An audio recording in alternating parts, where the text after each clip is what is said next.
Hare Krishna, Krishna Krishna, Hare Hare, Hare Rama, Hare Rama, Rama Rama, Hare Hare. Hare Krishna, Krishna Hare Krishna, Krishna, Hare Hare, Hare Rama, Hare Rama, Rama Rama, Hare Hare. Hare Krishna, Hare Krishna, Krishna Krishna, Hare Hare, Hare Rama, Hare Rama, Rama Rama, Hare Hare. Hare Krishna, Hare Krishna. Hare Krishna. Thank you Mataji. Hare Krishna. എല്ലാവർക്കും പ്രണാമം. മാതാജി. ഹരേ കൃഷ്ണ. ഹരേ കൃഷ്ണ. എല്ലാവർക്കും ഹരേ കൃഷ്ണ. പ്രണാമ മാതാജി. ഹരേ കൃഷ്ണ മാതാജി. പ്രണാമം. ഹരേ കൃഷ്ണ. ഓം നമോ ഭഗവതേ വാസുദേവായ. ഓം നമോ ഭഗവതേ വാസുദേവായ. ഓം നമോ ഭഗവതേ വാസുദേവായ. ഓം അജ്ഞാനതിമിരാന്ധസ്യ ജ്ഞാനാഞ്ജനാശലാകയ ചക്ഷുരുന്മീലിതം യേന തസ്മൈ ശ്രീ ഗുരവേ നമഃ. നമോ വിഷ്ണുപാദായ കൃഷ്ണപ്രേഷ്ഠായ ഭൂതലേ ശ്രീമതേ ഭക്തിവേദാന്ത സ്വാമിനിധി നാമിനെ. നമസ്തേ സാരസ്വതേ ദേവേ ഗൗരവാണി പ്രചാരിണേ നിർവിശേഷ ശൂന്യവാദി പാശ്ചാത്യ ദേശതാരിണേ. ജയ ശ്രീ കൃഷ്ണ ചൈതന്യ പ്രഭു നിത്യാനന്ദ ശ്രീ അദ്വൈത ഗദാധര ശ്രീവാസാദി ഗൗര ഭക്തവൃന്ദ. ഹരേ കൃഷ്ണ കൃഷ്ണ കൃഷ്ണ ഹരേ ഹരേ, ഹരേ രാമ രാമ രാമ ഹരേ ഹരേ. ഹരേ കൃഷ്ണ. ശ്രീ ശ്രീ രാധാ ഗോവിന്ദ ടെമ്പിൾ ഇസ്കോൺ മാംഗ്ലൂരിന്റെ ഉപദേശാമൃതം ക്ലാസ്സിലേക്ക് എല്ലാവർക്കും സ്വാഗതം. ഹരേ കൃഷ്ണ. എല്ലാവർക്കും പ്രണാമം. ഹരേ കൃഷ്ണ. നമ്മളിന്ന് ഉപദേശം ഹരേ കൃഷ്ണ എട്ടാമത്തെ ഉപദേശമല്ലേ നമ്മൾ ഇത് എടുക്കേണ്ടത്? ഉപദേശം നമ്മള് 6ഉം 7ഉം എടുത്തത് അല്ലെ? ഇപ്പൊ എക്സാം കഴിഞ്ഞതിന് ശേഷം 6ഉം 7ഉം എടുത്തത് അല്ലെ? വൈഷ്ണവാപരാധത്തെ കുറിച്ചും രണ്ടാമത്തത് നാമാപരാധത്തെ കുറിച്ചും നമ്മൾ കണ്ടത്. ഒന്ന് പറഞ്ഞു, വൈഷ്ണവരെ നമ്മൾ എന്ത് ചെയ്യാൻ പാടില്ല, ശാരീരികമായ ഭാഷയില് വൈകല്യങ്ങളും പറഞ്ഞിട്ട് വിലയിരുത്താനായിട്ട് പാടില്ല എന്ന് കണ്ടു നമ്മൾ അല്ലെ? എന്താ പറയാ, താഴ്ന്ന കുലത്തിൽ ജനിച്ചനാണെന്നോ അല്ലെങ്കിൽ കാണാനായിട്ട് ഭംഗിയില്ലെന്നോ ശാരീരിക ഉണ്ടെന്നോ എന്നും പറഞ്ഞിട്ട് ഒരിക്കലും ഒരു വൈഷ്ണവനെ നമ്മള് എന്ത് ചെയ്യാൻ പാടില്ല. എപ്രകാരമാണോ ഗംഗാ നദി മഴ സമയത്ത് ചേറും ചെളിയും കലർന്ന് ഒഴുകുന്നത്, അതിന്റെ പവിത്രത നഷ്ടപ്പെടാത്തതുപോലെ ഒരു ശുദ്ധ ഭക്തൻ ഒരിക്കലും ദൂഷണം സംഭവിക്കുന്നില്ല എന്നുള്ളതാണ്. ഇന്നത്തെ നമ്മൾ പറഞ്ഞു, 7ാമത്തേല് ഭഗവാന്റെ നാമരൂപ ഗുണ ലീലകളെല്ലാം എങ്ങനെയാണ്? കൽക്കണ്ടം പോലെ മധുരമുള്ളതാണ്. പക്ഷെ അവിദ്യ അല്ലെങ്കിൽ അജ്ഞാനം എന്ന അസുഖം പിടിപെട്ട് കഴിഞ്ഞാൽ നമുക്ക് ആ മധുരം അനുഭവിക്കാൻ സാധിക്കും. നിരന്തരം തുടർച്ചയായിട്ട് ഭഗവാന്റെ നാമം ജപിച്ചുകൊണ്ടിരിക്കുകയാണെങ്കിൽ നമ്മളെ ഈ അവിദ്യ എന്ന് പറഞ്ഞ രോഗം മാറുകയും നമുക്ക് എന്ത് സാധിക്കും? സ്വാഭാവികമായ രുചി വരികയും ചെയ്യും. രണ്ടെണ്ണം നമ്മള് പഠിച്ചത്. അത് രണ്ടും ക്ലിയർ ആയി എല്ലാവർക്കും? നമ്മളിന്ന് 8ാമത്തത് പറയുന്നത് 7 ഉപദേശങ്ങളുടെ സംക്ഷിപ്താണ് 8ാമത്തെ ഉപദേശം. ഈ 7 എണ്ണത്തിന്റെ സംക്ഷിപ്തം. അപ്പൊ 7 എണ്ണത്തിൽ പറയുന്ന കാര്യങ്ങൾ പ്രധാനപ്പെട്ടതാണ് ഇതിൽ പറയുന്നത്, 8ാമത്തിൽ പറയുന്നത്. അപ്പൊ അതിൽ 1ാമത്തെ നമ്മൾ പറയുന്നത്, നമ്മള് 24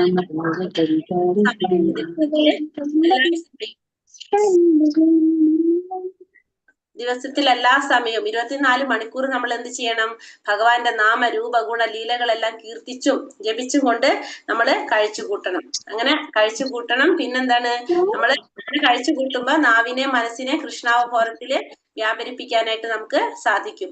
ദിവസത്തിൽ 24 മണിക്കൂറും ഭഗവാന്റെ നാമരൂപ ഗുണ ലീലകളെല്ലാം ശ്രവിച്ചും കീർത്തിച്ചും കഴിച്ചു കൂട്ടണം. അപ്പൊ നമുക്ക് നാവിനെയും മനസ്സിനെ നമുക്ക് കൃഷ്ണാവബോധത്തിലേക്ക് ഉറപ്പിച്ചു നിർത്താനായിട്ട് നമുക്ക് സാധിക്കും. പിന്നെ വേറെ എന്താണ്, വൃന്ദാവനത്തിൽ താമസിച്ചുകൊണ്ട്, വ്രജത്തിൽ താമസിച്ചുകൊണ്ട് ഭക്തന്മാരുടെ ഉപദേശാനുസരണം നമ്മൾ എന്ത് ചെയ്യണം? ഭഗവാനെ ഭജിക്കണം. വൃന്ദാവനത്തിൽ താമസിച്ചുകൊണ്ട് ഭക്തന്മാരുടെ ഉപദേശാനുസരണം ഭഗവാനെ ഭജിക്കുക. ഭക്തിയോടെ, പ്രേമഭക്തിയോടെ ഭഗവാനെ സേവിക്കുന്നതിൽ നിരതരായിരിക്കുന്ന ആചാര്യന്മാരുടെ കാലടിപ്പാടുകള് ഭക്തന്മാരുടെ അല്ലെങ്കിൽ ഭഗവാന്റെ ഭക്തന്മാരുടെ കാലടിപ്പാടുകൾ പിന്തുടരുക. ഇതാണ് ഈ 8ാമത്തെ ഉപദേശത്തില് പറയുന്നത്. അപ്പൊ എന്താണ്, നമ്മൾ എപ്പോഴും ഭഗവാന്റെ നാമരൂപ ലീല ഗുണങ്ങളൊക്കെ കീർത്തിച്ചും ശ്രവിച്ചും കഴിച്ചു കൂട്ടണം. അപ്പൊ നമ്മുടെ മനസ്സിനെയും നാവിനെയും കൃഷ്ണാവബോധത്തിൽ വ്യാപരിപ്പിക്കാൻ സാധിക്കും. പിന്നെ വൃന്ദാവന ധാമത്തിൽ താമസിച്ചുകൊണ്ട് എന്ത് ചെയ്യണം? ഭഗവാന്റെ ഭക്തന്മാരുടെ അനുസരണം കൃഷ്ണനെ ഭജിക്കണം. പിന്നെ പൂർവ്വ ആചാര്യന്മാരുടെ കാലടിപ്പാടുകള് പിന്തുടരുക. പ്രേമഭക്തിയോടെ ഭഗവാനെ സേവിക്കുന്ന ഭക്തന്മാരുടെ കാലടിപ്പാടുകൾ പിന്തുടരുക. ഇത്രയും കാര്യങ്ങളാണ്. ശ്ലോകം വായിച്ചില്ല മാതാജി. ഇല്ല, ഞാനത് തുടങ്ങിയിട്ടില്ല, ജസ്റ്റ് ഒന്ന് പറഞ്ഞതാ. അപ്പൊ അങ്ങനെയാണ് ഇത് പറഞ്ഞത്. ഈ 8ാമത്തെ ഉപദേശത്തില് പറഞ്ഞത്, അതായത് 7 ഉപദേശങ്ങളിൽ പറയുന്ന കാര്യങ്ങളൊന്ന് സംക്ഷിപ്തമായിട്ട് എല്ലാം കൂടിയിട്ട് പറയുന്നതാണ് 8ാമത്തെ ഉപദേശം. മനസ്സിലായോ? അപ്പൊ നമുക്കിനി 8ാമത്തെ ഉപദേശത്തിലേക്ക് പോകാം.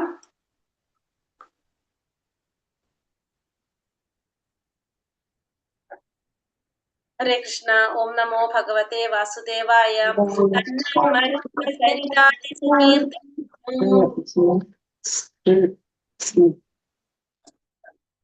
സ്മൃത്യോ ക്രമേണ രസനാ മനസി നിയോജ്യ തിഷ്ടൻ വ്രജേ തദനുരാഗി ജനാനുഗാമി കാലം നയേതഖില മൃത്യുപദേശസാരം തന്നാമരൂപചരിതാതി സുകീർത്തനാനു സ്മൃത്യോ ക്രമേണ രസനാ മനസി നിയോജ്യ തിഷ്ടൻ വ്രജേ തദനുരാഗി ജനാനുഗാമി കാലം നയേതഖില മൃത്യുപദേശസാരം. ചൊല്ലാം, ചൊല്ലിക്കോളല്ലോ.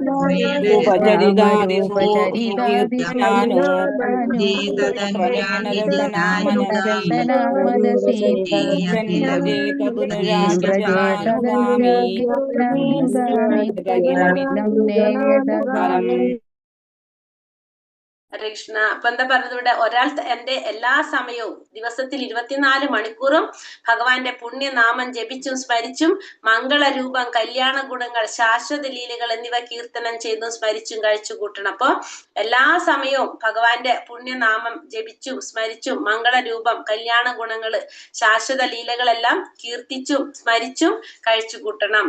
ഒന്നാമത്തെ പറയുന്നത്. പിന്നെന്താണ്? അങ്ങനെ നാവിനെയും മനസ്സിനെയും കൃഷ്ണാവബോധത്തിൽ വ്യാപരിപ്പിക്കണം. അപ്പൊ നമ്മള് എപ്പോഴും ഭഗവാന്റെ നാമം കീർത്തിച്ചും സ്മരിച്ചും കഴിച്ചു കൂട്ടുമ്പോ സ്വാഭാവികമായിട്ടും നമുക്ക് നാവിനെയും മനസ്സിനെയും കൃഷ്ണാവബോധത്തിൽ വ്യാപരിപ്പിക്കാനായിട്ട് സാധിക്കും. ഈ രീതിയിൽ ഗോലോക വൃന്ദാവന ധാമം എന്നറിയപ്പെടുന്ന വ്രജത്തിൽ താമസിച്ചുകൊണ്ട് ഭക്തന്മാരുടെ ഉപദേശാനുസരണം കൃഷ്ണനെ ഭജിക്കണം. അപ്പൊ ഈ രീതിയില് ഗോലോക വൃന്ദാവന ധാമം എന്നറിയപ്പെടുന്ന വ്രജത്തിൽ താമസിച്ചുകൊണ്ട് ഭക്തന്മാരുടെ ഉപദേശാനുസരണം കൃഷ്ണനെ ഭജിക്കണം. അപ്പൊ ഭക്തന്മാരുടെ ഉപദേശത്തിനനുസരിച്ച് വ്രജത്തിൽ താമസിച്ച് ഭഗവാനെ ഭജിക്കണം. കൃഷ്ണനെ പ്രേമഭക്തിയോടെ സേവിക്കുന്നതിൽ നിരതരായിട്ടുള്ള ഭഗവത് ഭക്തന്മാരുടെ കാലടികൾ പിന്തുടരേണ്ടതാണ്. അപ്പൊ ഭഗവാനെ പ്രേമഭക്തിയോടെ സേവിക്കുന്നതിൽ നിരതരായിട്ടുള്ള ഭഗവത് ഭക്തന്മാരുടെ കാലടിപ്പാടുകൾ പിന്തുടരണം. ഇതാണ് എല്ലാ ഉപദേശങ്ങളുടെയും സാരഭൂതമായ വസ്തുത. അപ്പൊ എന്താണ് ചെയ്യുന്നത്? അതാണ് എല്ലാ ഉപദേശങ്ങളുടെയും, ഈ പറഞ്ഞ എല്ലാ ഉപദേശങ്ങളുടെയും സാരഭൂതമായ വസ്തുത എന്ന് പറയുന്നത് 24 മണിക്കൂറും ഭഗവാന്റെ നാമരൂപ ഗുണ ലീലകള് സ്മരിച്ചും കീർത്തിച്ചും കഴിച്ചുകൂടണം.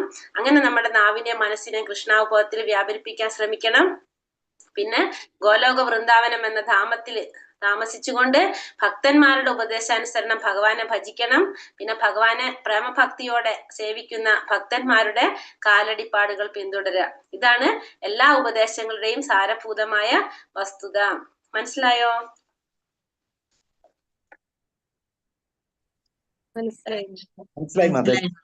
ഒരാൾക്ക് സുഹൃത്തായും ശത്രുവായും വർദ്ധിക്കും. നമ്മൾ ഭഗവത്ഗീതയിൽ പഠിച്ച പോയിന്റ്സ് ആണ് ഈ പറയുന്നത്. നമുക്കറിയാം, മനസ്സ് ഒരാളുടെ സുഹൃത്തുമാണ് ശത്രുവാണ്. സുഹൃത്തായി വർദ്ധിക്കാൻ കൃഷ്ണാവബോധത്തിൽ പരിശീലനം നൽകണം. മനസ്സിന് കൃഷ്ണാവബോധത്തിൽ പരിശീലനം നൽകുമ്പോഴാണ് മനസ്സ് ആരാവുന്നത്? സുഹൃത്താവുന്നത്. യം യം വാപി സ്മരൻ ഭാവം ത്യജത്യന്തേ കളേവരം തം തമേ വൈദി കൗന്ദേയ സദാ തദ്ഭാവ ഭാവിതഃ. ഭഗവത്ഗീത 8ാം അധ്യായം 6ാം ശ്ലോകത്തിൽ പറഞ്ഞിരിക്കുന്നു, ശരീരം ഉപേക്ഷിക്കുമ്പോൾ ഒരാൾ ഏത് ഭാവത്തെ ഓർമ്മിക്കുന്നുവോ അതിനെ തന്നെ പ്രാപിക്കും, സംശയമില്ല. അപ്പൊ ശരീരം ഉപേക്ഷിക്കുന്ന സമയത്ത് നമ്മളെ ഭാവം എന്താണോ നമ്മൾ അതായിരിക്കും നമ്മളായിത്തീരുന്നത്. നമുക്കറിയാലേ ഭരത മഹാരാജാവിന്റെ കഥ നമ്മൾ പഠിച്ചിട്ടില്ലേ? മാനായിട്ട് മാറുന്നത്.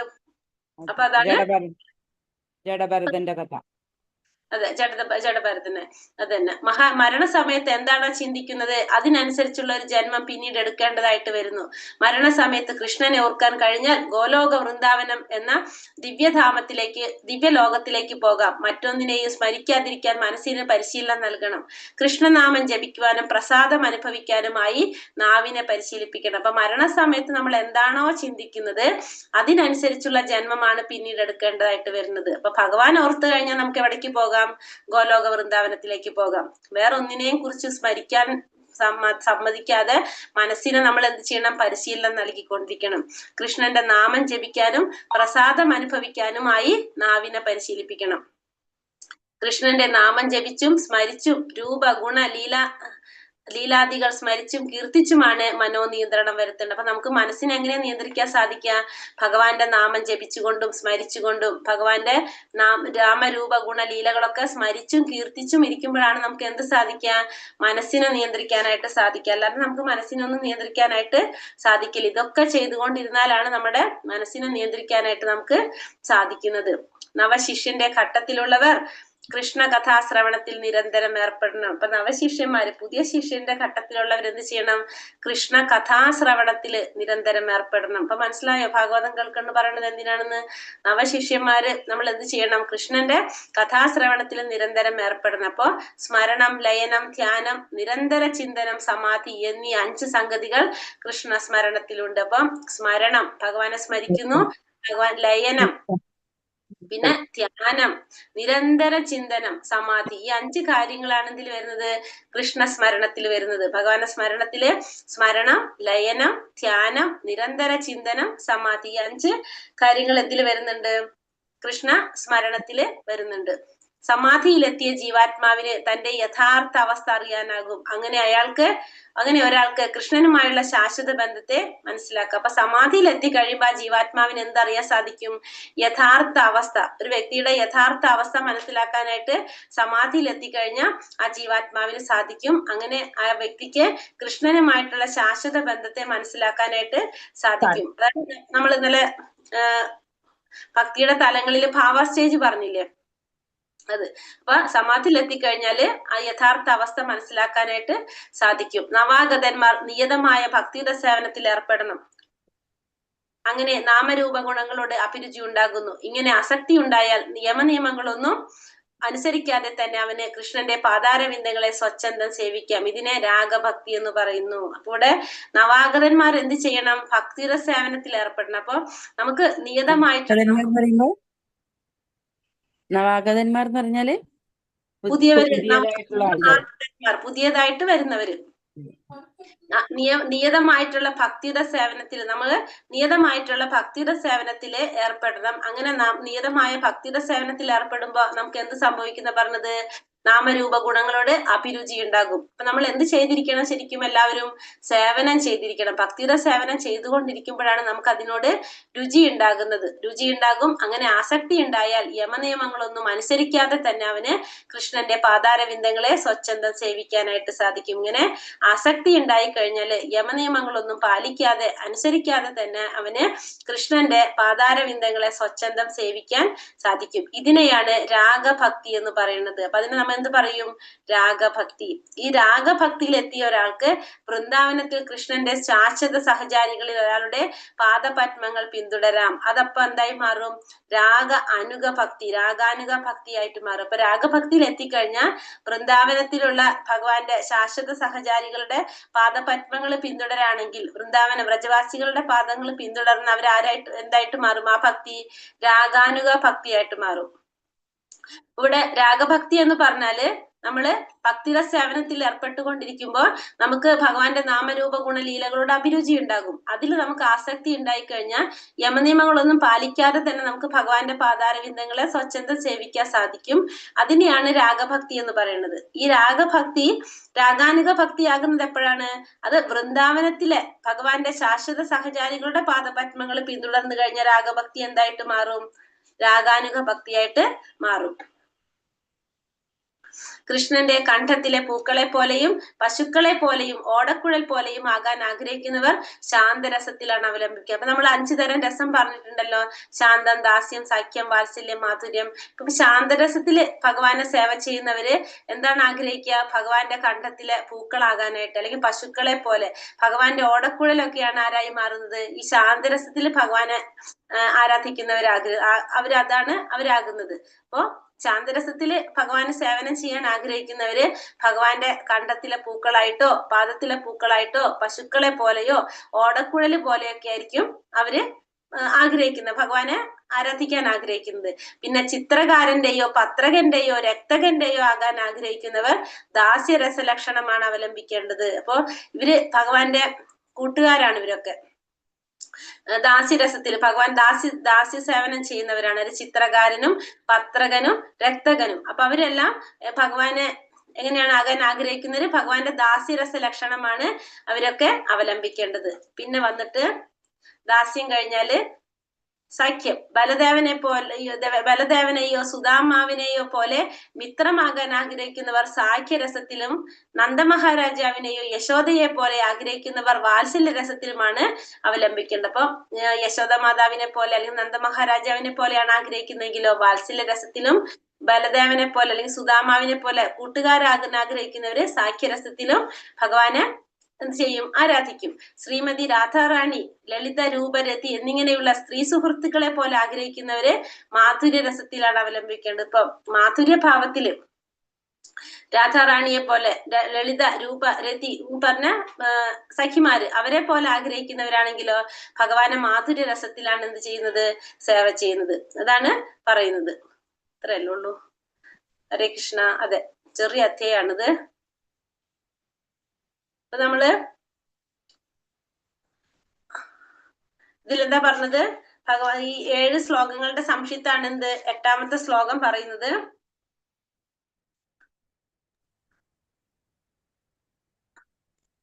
ഭഗവാന്റെ നാമരൂപ ഗുണ ലീലകള് ശ്രവിച്ചും കീർത്തിച്ചും കഴിച്ചു കൂട്ടണം. നാവിനെയും മനസ്സിനെയും കൃഷ്ണാവബോധത്തിൽ വ്യാപരിപ്പിക്കണം. കൃഷ്ണാവബോധത്തിൽ വ്യാപിപ്പിക്കണം. വൃന്ദാവന ഗ്രാമത്തിൽ താമസിച്ചുകൊണ്ട് ഭഗവാന്റെ ഭക്തന്മാരുടെ ഉപദേശാനുസരണം ഭഗവാനെ ഭജിക്കണം. ഭഗവാനെ പ്രേമഭക്തിയോട് സേവിച്ചുകൊണ്ട് നിരന്തരായ ഭഗവാൻ ഭക്തന്മാരുടെ കാലടിപ്പാടുകൾ പിന്തുടരണം. അപ്പൊ ഫസ്റ്റ് നമ്മൾ ഉപദേശങ്ങളുടെ സാരഭൂതമായ അതായത് ഫസ്റ്റ് നമ്മളോട് പറഞ്ഞു എല്ലാ ദിവസവും എല്ലാ സമയവും 24 മണിക്കൂറും ഭഗവാന്റെ നാമരൂപ ഗുണലീലകളെല്ലാം ശ്രവിച്ചും കീർത്തിച്ചും കഴിച്ചു കൂട്ടണം. അത് കഴിഞ്ഞിട്ട് പറഞ്ഞു ഭഗവാൻ നാവിനെയും മനസ്സിനെയും എന്ത് ചെയ്യണം? കൃഷ്ണാവബോധത്തിൽ വ്യാപരിപ്പിക്കണം. പിന്നെ വൃന്ദാവന ധാമം എന്ന വ്രജത്തിൽ താമസിച്ചുകൊണ്ട്, വ്രജം എന്ന് പറഞ്ഞാല് വൃന്ദാവനത്തിനെ പറയുന്നുണ്ട്, വ്രജവാസികൾ, വൃന്ദാവനവാസികൾ. വ്രജത്തിൽ താമസിച്ചുകൊണ്ട് ഭക്തന്മാരുടെ ഉപദേശാനുസരണം ഭഗവാനെ ഭജിക്കണം. പ്രേമഭക്തിയോടെ ഭഗവാനെ സേവിക്കുന്നവരുടെ ഭക്തന്മാരുടെ കാലടിപ്പാടുകള് പിന്തുടരുക. ഇതാണ് എല്ലാ ഉപദേശങ്ങളുടെയും സാരഭൂതമായ വസ്തുത. അടുത്തത് പറഞ്ഞത് ഒരാളുടെ സുഹൃത്തായിട്ടും ശത്രുവായിട്ടും പ്രവർത്തിക്കുന്നത് എന്താണ്? മരണസമയത്ത് ഭഗവാനെ ഓർക്കാൻ കഴിഞ്ഞാലുള്ള ഗുണം എന്താണ്?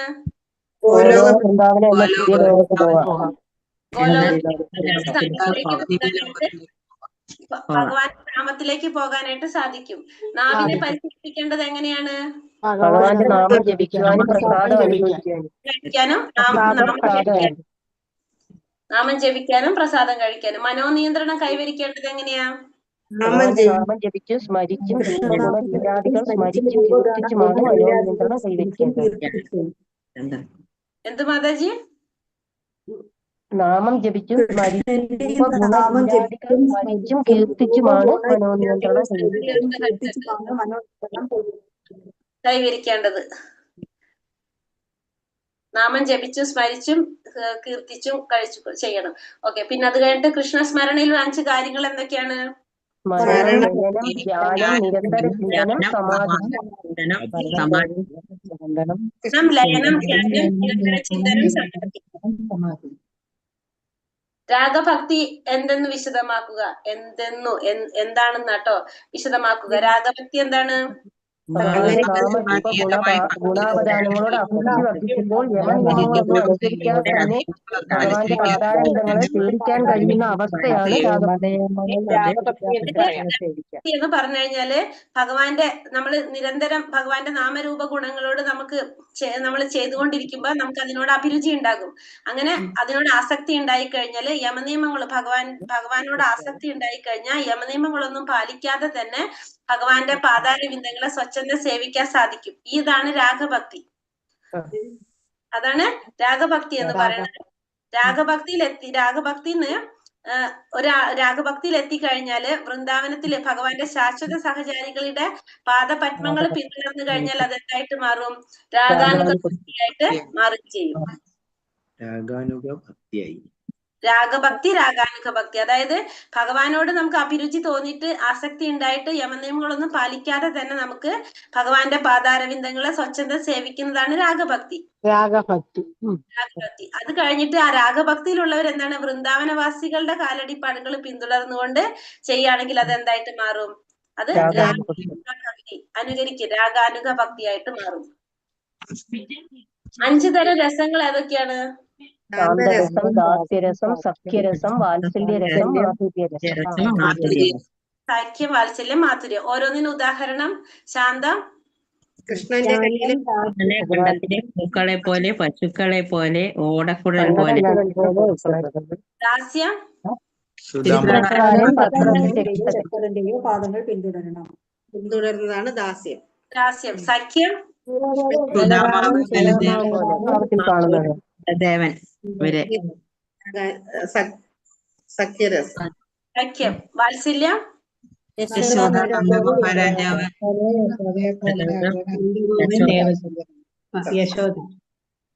മാധുര്യം,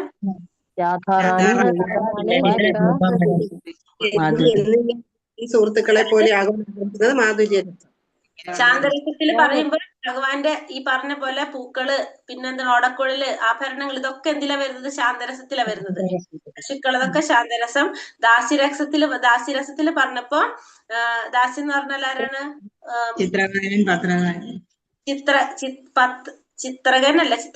ചിത്രകാരനും പത്രകനും രക്തകനും ഒക്കെ അല്ലെ, അവരൊക്കെ ദാസ്യഭാവത്തിൽ വരുന്നതാണ്. പിന്നെ അവരാണ് തീരുമാനിക്കുന്നത് ഭഗവാൻ ഇന്ന് എന്ത് ഡ്രസ് ഇടണം, ഇന്ന് എങ്ങനെ ചെയ്യണം, എന്ത് ചെയ്യണം, അതൊക്കെ തീരുമാനിക്കുന്നതൊക്കെ ഇവരാണ്. പിന്നെ അത് കഴിഞ്ഞിട്ട് പിന്നെ അടുത്തത് എന്താണ്? സാഖ്യം. സാഖ്യം പറഞ്ഞപ്പോ നമുക്ക് എന്താണ്?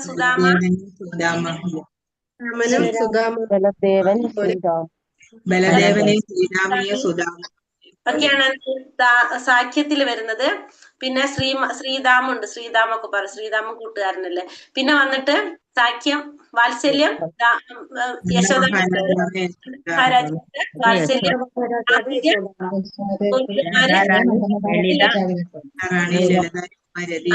വിശാഖ സഖികൾ, രൂപാക്ക സഖികൾ ഉണ്ടല്ലോ, അവരൊക്കെ എന്തിലാ വരുന്നത്? എളുപ്പമല്ലത്. മാധുര്യരാഗം, മാധുര്യരസം. എളുപ്പല്ലത്, ചെറുതല്ലേ? ഞാൻ അടുത്തതും കൂടി എടുത്തോ. അടുത്തതും വളരെ ചെറുതാ. ഒരെണ്ണം കൂടി എടുത്തോട്ടെ. ക്ലാസ്സിലെ നാമോപരാധങ്ങളെ കുറിച്ച് ഇന്ന് പറയാന്ന് പറഞ്ഞായിരുന്നു. അത് ചെയ്യാം. അത് അധികം വേണ്ട, സമയം വേണ്ട. ഹരേ കൃഷ്ണ. അപ്പൊ അടുത്തത്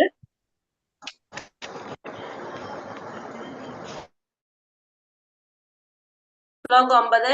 വൈകുണ്ഠാജനിതോ വരാ മധുപുരി തത്രാപി രസോത്സവാത് വൃന്ദാരണ്യമുദാരപാണിരമണാത് തത്രാപി ഗോവർദ്ധന രാധാകുണ്ഡമിഹാപി ഗോകുലാപതേ പ്രേമാമൃതാപ്ലാവനാത് കുര്യാദസ്യ വിരാജതോ ഗിരിതടേ സേവാം വിവേകീനകഃ. ചൊല്ലിക്കോളൂ.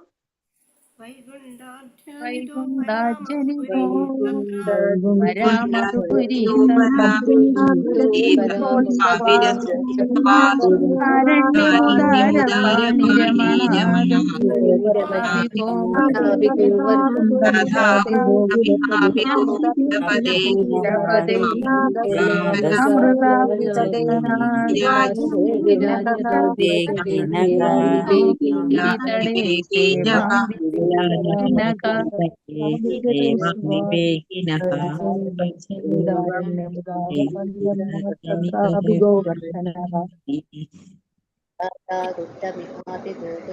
പറയുന്നത് ഭഗവാന് പ്രിയപ്പെട്ട സ്ഥലങ്ങളുടെ ശ്രേണിയെ കുറിച്ചാണ് ഇതിൽ പറയുന്നത്. ഭഗവാന് പ്രിയപ്പെട്ട സ്ഥലങ്ങളുടെ ശ്രേണിയെ കുറിച്ച്.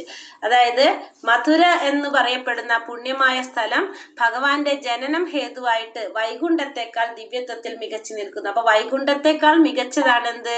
ഈ ഭൗതിക ലോകത്തില് ഉള്ള മധുര എന്ന് പറഞ്ഞ സ്ഥലം. എന്തുകൊണ്ടാണ്?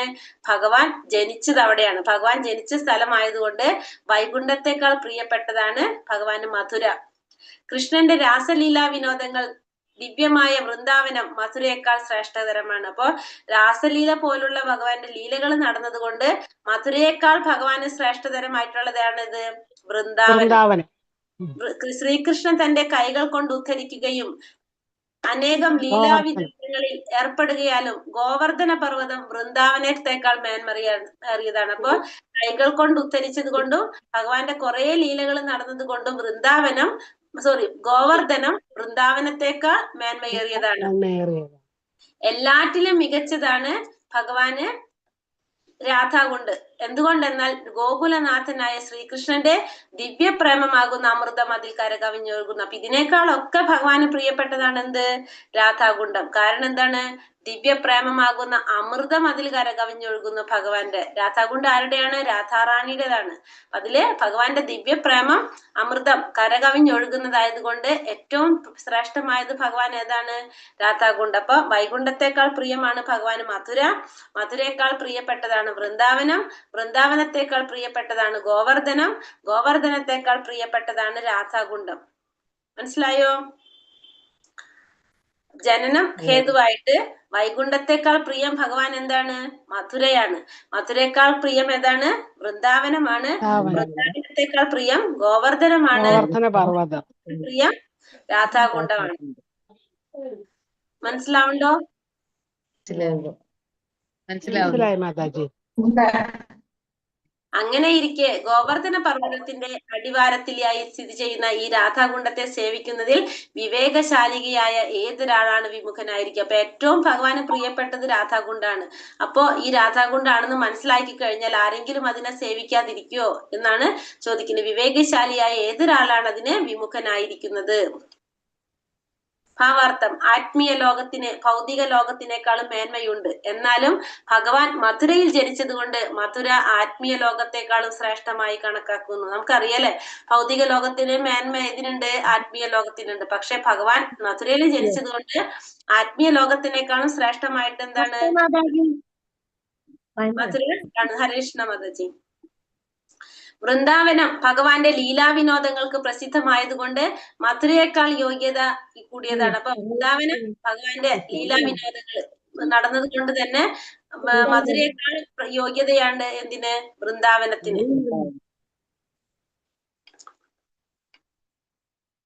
ഇത് വൃന്ദാവനത്തിലെ പ്രേമമന്ദിറാണിത്. വൃന്ദാവനത്തെക്കാൾ മികച്ചതാണ് ഗോവർദ്ധനം. കാരണം ഇന്ദ്രന്റെ കഠിന വർഷപാതകളിൽ നിന്ന് ഗോകുല നിവാസികളെയും സുഹൃത്തുക്കളായ ഗോപികാ ഗോപന്മാരെയും രക്ഷിക്കുന്നതിനായി കൃഷ്ണൻ പർവ്വതത്തെ ഒരു കുട പോലെ ഉപയോഗിച്ചു. അപ്പൊ വൃന്ദാവനത്തെക്കാളും ഭഗവാന് പ്രിയപ്പെട്ടതാണ് ഗോവർദ്ധനം. കാരണം എന്താണ്? ഇന്ദ്രന്റെ കഠിന വർഷപാതങ്ങളിൽ മഴ പെയ്ച്ച സമയത്ത് ഗോകുല നിവാസികളെയും സുഹൃത്തുക്കളായിട്ടുള്ള ഗോപികാ ഗോപന്മാരെയൊക്കെ രക്ഷിക്കാൻ വേണ്ടിയിട്ട് ഭഗവാൻ ഈ വൃന്ദാവനത്തെ ഒരു കുട പോലെ ഉപയോഗിച്ചു. അപ്പൊ അതുകൊണ്ട് ഗോവർദ്ധനം ഭഗവാന് പ്രിയപ്പെട്ടതാണ്. മാത്രമല്ല കൃഷ്ണൻ കാലിമേച്ച് നടന്നതും തന്റെ പ്രിയതമയായ രാധാറാണിയെ പ്രതീക്ഷിച്ചു കൊണ്ടിരുന്നതും എല്ലാം എവിടെയായിരുന്നു? ഈ ഗോവർദ്ധനത്തിലായിരുന്നു. അപ്പൊ അതുകൊണ്ട് ഭഗവാന് ഗോവർദ്ധനം വളരെ പ്രിയപ്പെട്ടതാണ്. രാധാകുണ്ഡം മേൽപ്പറഞ്ഞ എല്ലാറ്റിനേക്കാളും ശ്രേഷ്ഠമാണ്. കാരണം കൃഷ്ണന്റെ പ്രേമം കരകവിഞ്ഞൊഴുകിയത് അവിടെയാണ്. ഉത്തമ ഭക്തന്മാർ രാധാകുണ്ഡത്തിൽ താമസിക്കുവാൻ ആഗ്രഹിക്കുന്നു. അപ്പൊ രാധാകുണ്ഡം ഈ പറഞ്ഞതിനേക്കാളും ഒക്കെ ശ്രേഷ്ഠമാണ്. കാരണം ഭഗവാന്റെ പ്രേമം കരകവിഞ്ഞൊഴുകിയതാണ് എവിടെ? ഈ രാധാകുണ്ഡിൽ. അതുകൊണ്ട് ഉത്തമ ഭക്തന്മാര് രാധാകുണ്ഡത്തിൽ താമസിക്കുവാനായിട്ട് ആഗ്രഹിക്കുന്നവരാണ്. രാധാകുണ്ട്. ചൈതന്യ മഹാപ്രഭു ബ്രജഭൂമി സന്ദർശിച്ചപ്പോൾ അദ്ദേഹത്തിന് രാധാകുണ്ടിന്റെ സ്ഥാനം കണ്ടുപിടിക്കാൻ ആദ്യം സാധിച്ചില്ല. പിന്നീട് അദ്ദേഹം അവിടെ ചെറിയൊരു സരസ് കണ്ടുപിടിച്ചു. ശരിയായ രാധാകുണ്ടിന്റെ സ്ഥാനം ഇത് തന്നെയാണെന്ന് അദ്ദേഹം മനസ്സിലാക്കി. അപ്പൊ ചൈതന്യ മഹാപ്രഭു ഭഗവാന്റെ അവതാരം, രഹസ്യ അവതാരം ഭഗവാൻ വന്നപ്പോ ഈ ചൈതന്യ മഹാപ്രഭു ബ്രജഭൂമി വൃന്ദാവന ഭൂമി സന്ദർശിച്ചപ്പോ ഈ രാധാകുണ്ടിന്റെ സ്ഥാനം കണ്ടുപിടിക്കാൻ അദ്ദേഹത്തിന് സാധിച്ചില്ല ആദ്യം. പിന്നീട് അദ്ദേഹം ചെറിയൊരു സരസ് കണ്ടുപിടിച്ചു. അപ്പൊ അദ്ദേഹത്തിന് മനസ്സിലായി ഇത് തന്നെയാണ് ശരിയായ രാധാകുണ്ടിന്റെ സ്ഥാനം എന്ന് അദ്ദേഹം മനസ്സിലാക്കാണ് ചെയ്യുന്നത്. പിന്നീട് അദ്ദേഹം 6 ഗോസ്വാമിമാരുടെ നേതൃത്വത്തിൽ അദ്ദേഹം ആ രാധാകുണ്ട് പുനരുദ്ധീകരിച്ചു. ചൈതന്യ മഹാപ്രഭുവിന്റെ ഭക്തിയുടെ സേവനത്തിൽ താല്പര്യമില്ലാത്തവർക്ക് രാധാകുണ്ടിന്റെ ആത്മീയ പ്രാമുഖ്യം, ദിവ്യമായ സ്വഭാവം അറിയാൻ കഴിയില്ല. അപ്പൊ അതിനുശേഷം ഷഡ്ഗോസ്വാമിമാരുടെ സഹായത്തോടു കൂടിയാണ് എന്ത് ചെയ്തത്, അത് ആ രാധാകുണ്ടം അദ്ദേഹം പുനരുദ്ധരിച്ചത്. പിന്നെ പറയാണ് ചൈതന്യ മഹാപ്രഭുവിന്റെ ഭക്തിയുടെ സേവനത്തിൽ താല്പര്യമില്ലാത്തവർക്ക് എന്ത് അറിയാൻ സാധിക്കില്ല, ഈ രാധാകുണ്ടത്തിന്റെ പ്രത്യേക ആത്മീയമായിട്ടുള്ള പ്രാമുഖ്യവും ദിവ്യമായ സ്വഭാവം ഒന്നും മനസ്സിലാക്കാനായിട്ട് സാധിക്കില്ല. ചൈതന്യ മഹാപ്രഭുവിനോട് താല്പര്യം ഉണ്ടെങ്കിലാണ് നമുക്ക് എന്ത് മനസ്സിലാക്കാൻ സാധിക്കുന്നത്, ആ രാധാകുണ്ടത്തിന്റെ ദിവ്യത്വം മനസ്സിലാക്കാനും സാധിക്കുള്ളൂ. അല്ലാത്തവർക്ക് അറിയാനായിട്ട് സാധിക്കില്ല. മഹാപ്രഭുവിനെ വിശ്വസിക്കണം എന്നാണ് പറയുന്നത്.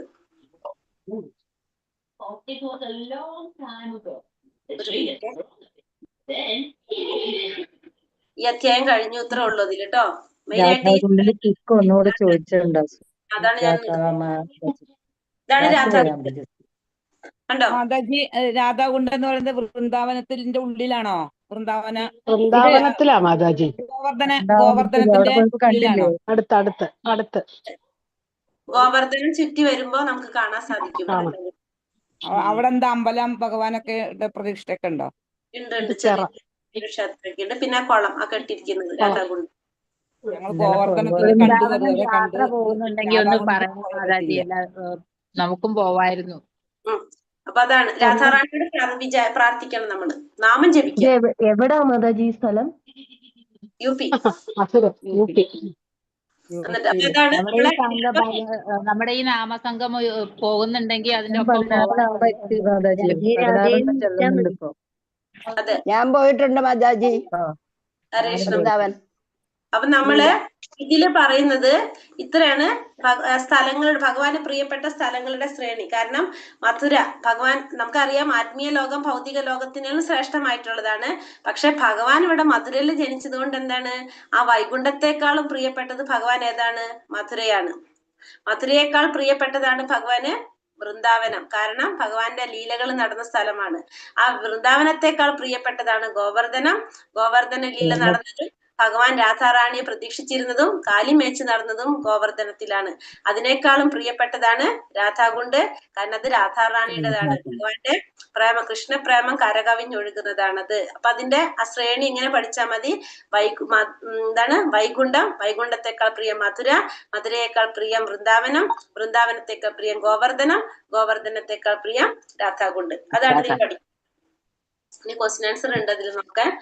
അത് നമുക്ക് നാളെ ക്വസ്റ്റ്യൻ ആൻസർ നോക്കാം. ക്വസ്റ്റ്യൻസ് നമുക്ക് കിട്ടിയിട്ടില്ലല്ലോ. ലിങ്ക് വന്നില്ല. ക്വസ്റ്റ്യൻ ആൻസർ നമുക്ക് നാളെ നോക്കാം.